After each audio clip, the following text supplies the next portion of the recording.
Bab 487 Identitas Nica terungkap. Seekor burung merak putih yang indah muncul di depan Devan.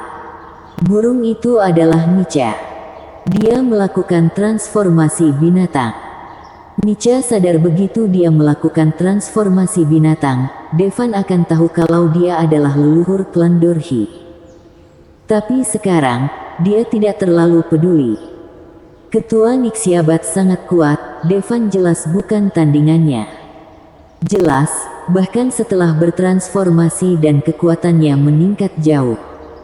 Kekuatannya hanya secuil dibandingkan kekuatan Ketua Nixiabat.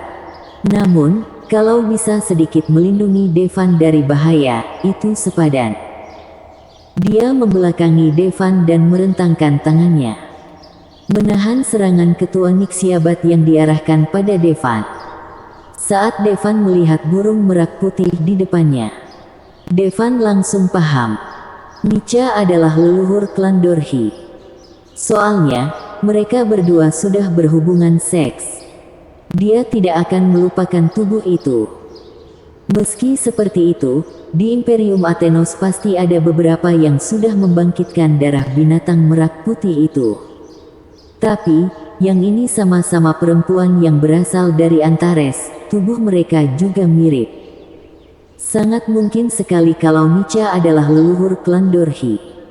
Tapi, Devan sudah memikirkan kemungkinan ini sebelumnya. Lagi pula, sosok Nica hampir sama dengan leluhur klan Dorhi. Tapi Devan tidak mau percaya. Dan kalau Nica memang leluhur klan Dorhi, kenapa dia terus membantu Devan? Dia bahkan meluncur ke magma untuk mengumpulkan batu hara api demi membantu membersihkan utangnya. Tapi sekarang, Nica menjelma jadi burung merak putih. Sulit bagi Devan untuk tidak percaya kalau Nica adalah leluhur klan Dorhi. Devan, maafkan aku. Nica menutup matanya. Dia menunggu kematian menghampiri. Tapi, sesuatu mengejutkan Nica. Dia tidak mati. Meski tubuh Ketua Nixiabat ada di depan Devan, tapi dia tidak menyerang Devan. Nica gemetar. Barusan, dia berpikir Nixiabat menargetkan Devan. Baru sesudah itu dia melakukan transformasi binatang. Tapi Ketua Nixiabat tidak menyerang Devan. Tubuhnya mulai gemetar. Dia tidak berani melihat ke arah Devan. Dia takut melihat mata Devan yang penuh kebencian. Saat ini, Devan juga sedang kacau. Nica itu leluhur klan Dorhi. Dia datang ke Imperium Athenos cuma untuk membunuh leluhur klan Dorhi. Tapi dia tidak menyangka leluhur klan Dorhi akan ada di sisinya. Apalagi, Nica pasti tahu identitasnya. Galvina tertegun melihat ke arah Devan. Nica, Ketua Nixiabat. Saat ini, suasananya terasa sangat aneh. Secara logika, Ketua Nixiabat harusnya menyerang dan membunuh Devan. Tapi ternyata tidak. Dan Ketua Nixiabat bisa lihat kalau Devan dan Nica sangat suka satu sama lain. Tapi saat ini, ada yang salah dengan cara Devan memandang Nica. Terlihat niat membunuh muncul. Wajar saja, Devan sebelumnya mengamuk untuk Nica. Dai membunuh semua Maira dan membantai puluhan ribu iblis. Bagaimana bisa niat membunuh Nica muncul? Devan, lakukanlah. Aku adalah Nica Dorhi, leluhur klan Dorhi. Bahkan kalau kamu mau mencincangku sekalipun, aku tidak akan marah. Nica masih membelakangi Devan, matanya berkaca-kaca karena menangis. Saat tahu kalau Nica adalah leluhur klan Dorhi, Devan memang muncul niat membunuh di hatinya. Tapi mana mungkin dia bisa melakukannya? Nica, kalau kamu adalah leluhur klan Dorhi, kenapa kamu tidak membunuhku saat pertama kali kita bertemu? Tanya Devan. Nica tersenyum sedih dan berkata, tentu saja aku mau membunuhmu, tapi kamu tidak memberi kesempatan. Devan teringat saat pertama kali mereka berdua bertemu.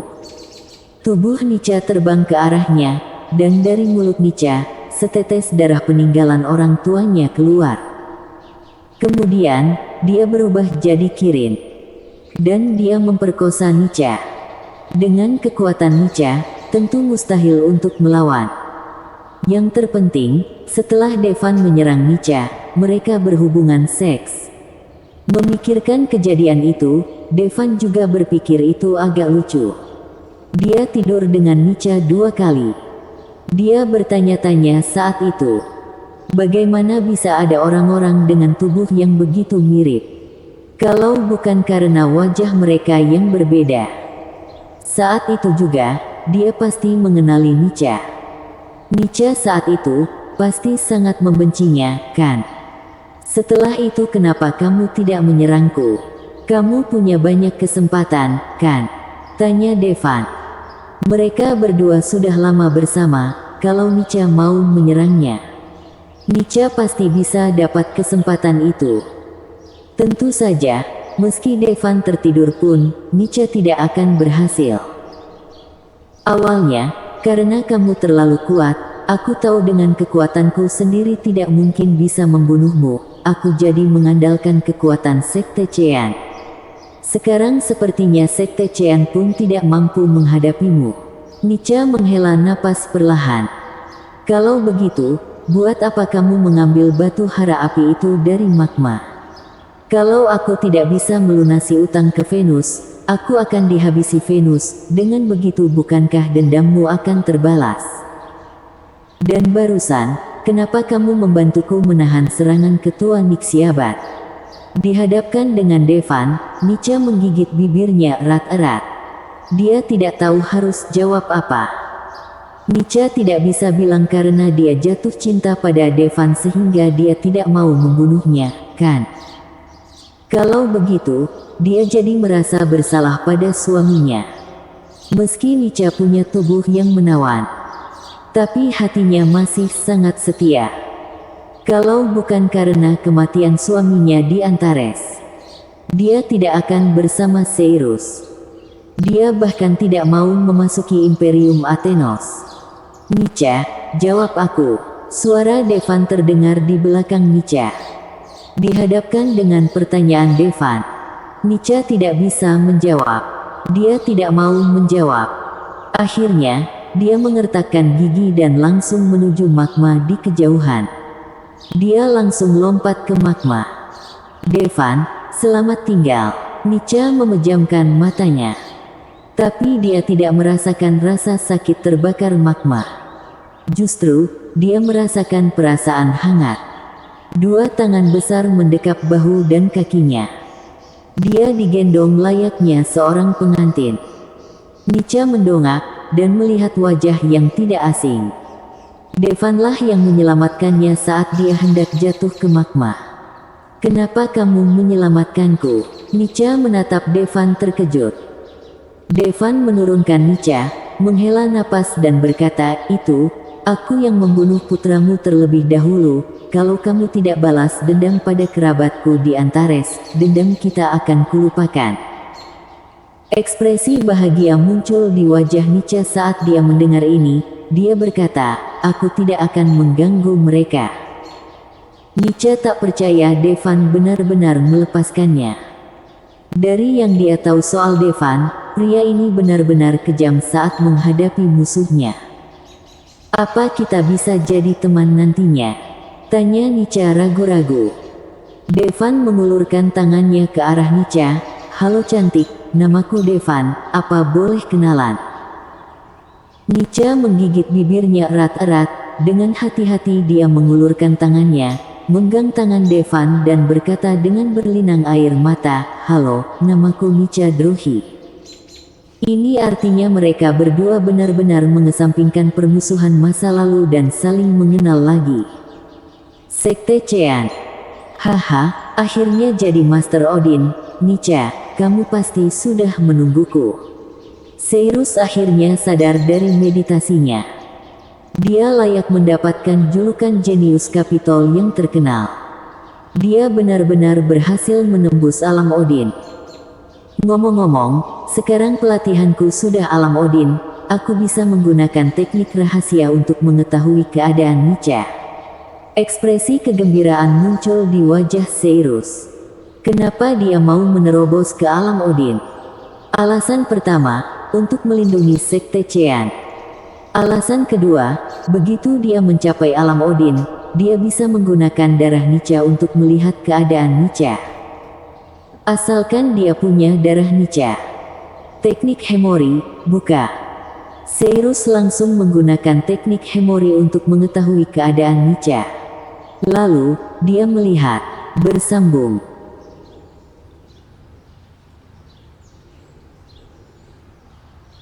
Bab 488 Melissa Chean. Dari darah Nica sebuah gambaran muncul, mirip tampilan 3 dimensi. Saat Seirus menatap gambaran dari darah Nica itu, dia jadi benar-benar marah. Dia mengatupkan giginya dengan sangat kuat. Nica, kamu disiksa. Aku pasti akan mencincang si bajingan Devan itu. Kejadian yang Seirus tonton sekarang yaitu waktu Devan dan Nica bertemu untuk pertama kalinya. Devan memasuki tandu Nica, berubah jadi binatang aneh dan memperkosa Nica. Dengan teknik Hemori, gambaran yang ditampilkan di depannya bukan kondisi saat itu juga. Tapi itu sesuatu yang sudah terjadi pada Nica sebelumnya. Karena itu, kejadian yang diperlihatkan pada Seirus sekarang adalah ketika Devan memperkosa Nica. Amarah Seirus sudah tak tertahankan. Devan itu musuh yang sudah membantai anak Nica. Tapi Nica malah dipaksa berhubungan seks dengannya. Baginya, ini bukan salah Nica. Lagi pula, Nica dipaksa melakukannya. Devan, akan kumusnahkan keluargamu. Saat Seirus menonton Nica menggunakan mulutnya, amarahnya makin menjadi. Wajar saja, dia dan Nica tidak sering melakukan yang seperti ini. Sebab, Nica benar-benar tidak suka melakukannya. Dia dan Nica sudah menikah cukup lama. Tapi mereka berdua cuma melakukannya 1 kali. Itu pun setelah dia terus memohon pada Nica. Dan waktu itu, Nica cuma mencoba sebentar. Dia tidak senang. Dulu, meski dia terus meminta pada Nica, Nica terus menolak. Tapi sekarang, di depannya, Devan mencengkram kepala Nica, sikapnya sama sekali tidak lembut dan malah bengis. Nica benar-benar sangat tidak suka dengan yang begitu. Tapi waktu itu, dia dalam bahaya. Kalau dia tidak melakukannya, pertarungan dengan Devan tidak akan berhenti.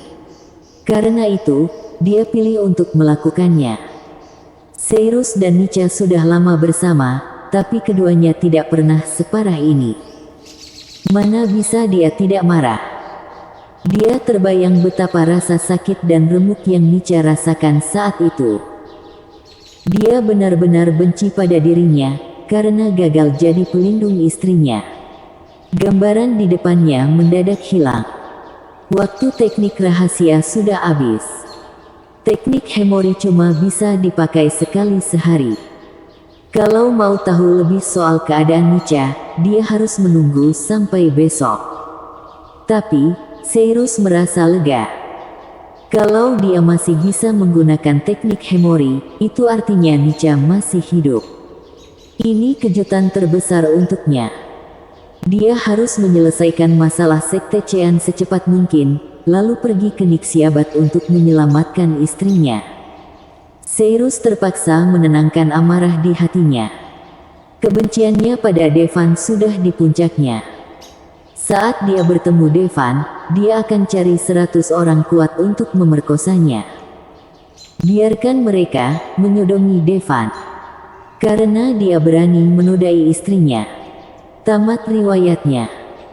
Tuan muda, gawat, formasi pelindung sekte sudah ditembus. Ketua sekte mau kamu segera pergi untuk membantu. Seorang pelayan datang untuk melapor dengan wajah panik. Gawat, kamu datang tepat waktu. Ekspresi jahat muncul di wajah Seirus. Baru saja, dia melihat bagaimana istrinya dinodai secara langsung, dia pikir dia tidak akan bisa melampiaskan amarahnya. Bukankah ini pas sekali? Tuan muda, apa kamu sudah menerobos? Pelayan itu merasakan aura menakutkan yang terpancar dari Seirus. Dia terlihat kaget. Lia, Seirus mengangguk tak peduli. Bagus, dewa memberkati Sekte Chean. Pelayan itu sangat bersemangat. Lagi pula, peran yang bisa dimainkan oleh Master Top dalam pertempuran sangatlah besar. Dengan begini, meskipun leluhur Sekte Faelum berhasil menerobos ke alam Odin, Sekte Chean punya beberapa Master Odin, salah satunya adalah puncak alam Odin Fana. Bahkan kekuatannya bisa untuk menghadapi leluhur Sekte Faelum. Terlebih lagi, seluruh kekuatan Sekte Chean itu lebih kuat daripada Sekte Faelum. Dalam pertarungan ini, Sekte Chean mungkin punya peluang untuk menang. Tentu saja selain Sekte Faelum, masih ada sekte lain yang mengincar mereka. Kalau Sekte Faelum kalah, sekte lain sudah tidak punya pegangan. Seirus langsung memimpin murid-murid Sekte Chean yang sangat banyak untuk membantu gerbang gunung yang diterobos. Haha, Wolfe, hari ini mari kita lihat bagaimana Sekte Chean akan melawan. Leluhur Sekte Faelum menyerang Wolfe sampai terlempar ke belakang dengan satu telapak tangan. Dia berkata dengan tatapan tegas. Sosok cantik dengan rambut putih dan wajah muda dengan cepat muncul dan menangkap Wolfe. Itu adalah Hestia yang juga alam Odin. Lannis, kamu pikir Sekte Chean sudah tidak punya siapa-siapa lagi? Sesosok dengan rambut putih serta wajah muda marah dan berteriak keras. Yang mengherankan, dia itu leluhur Sekte Chean, Melissa Chean. Tingkat pelatihannya puncak alam Odin Fana. Penampilannya agak mirip dengan Hestia. Bibi, Hestia tampak senang. Meski pelatihan Lannis sudah mencapai tingkat Odin Nida. Tapi sekarang, Sekte Chean punya 3 Master Alam Odin, masih bisa bertarung bahkan melawan Lannis. Haha, Melissa, dasar tua bangka sudah kuduga masih hidup. Kalau saja kamu mau jadi rekanku dulu, Sekte Faelum dan Sekte Chean akan mendominasi Kapitol dan bahkan dapat tempat di alam semesta. Tapi kamu malah menolak. Hari ini, jangan salahkan aku karena membunuh Sekte Chean. Lannis tertawa keras. Sebagai leluhur Sekte Chean, Melissa juga seorang jenius yang tak terkalahkan saat masih muda. Meski kini rambutnya sudah beruban, namun penampilannya masih sama seperti saat masih muda. Pesonanya masih ada. Rambut putihnya tidak mempengaruhi penampilannya, tapi malah memberinya aura seolah dia dewi. Karena sangat mirip, dia dan Hestia sering dikira adik kakak saat mereka bersama. Namun sebenarnya, Melissa adalah bibi Hestia. Mereka berdua sangat cantik. Lannis pernah mengejar Melissa. Tapi sayang, dia ditolak oleh Melissa. Karena itu, hubungan antara Sekte Faelum dan Sekte Chean tidak terlalu harmonis.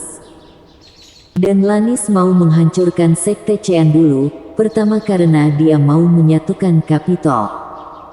Kedua, untuk dapat Dewi yang pernah dia cintai ini. Menaklukkan Dewi adalah dambaan setiap pria. Lannis, kamu pikir karena kamu sudah menerobos ke alam Odin Nida, aku akan menyukaimu? Aku tidak menyukai laki-laki, bahkan meski kamu adalah Odin Jota atau Odin Asga, aku tetap tidak menyukaimu. Melissa mendengus. Kata-kata Melissa membuat wajah Lannis jadi muram.